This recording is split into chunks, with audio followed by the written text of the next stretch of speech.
Il y a certains produits où il n'est pas possible de faire de la publicité, notamment dans le secteur de la santé ou financier parfois.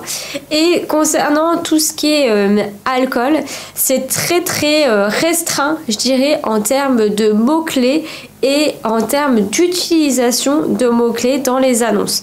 Donc c'est pour ça que je lui parle des règles imposées sur Google Ads, parce que du coup il y a certains mots-clés, notamment whisky par exemple, il n'est pas possible de l'utiliser, ou celui-ci est très restreint en termes de diffusion. Donc du coup là, une nouvelle fois dans mon prompt, on retrouve le rôle, on retrouve le contexte de l'entreprise, ses clients et l'action et le format sous forme de liste.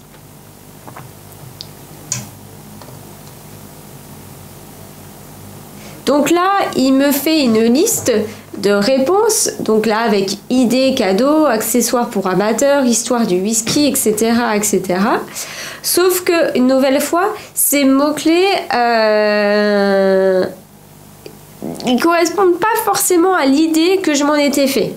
Par exemple, club de whisky, événement whisky, finalement, ça ne promeut pas mes produits, et ça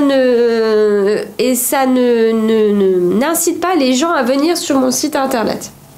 Du coup, il ne tient pas forcément compte de ce que je lui ai trop demandé.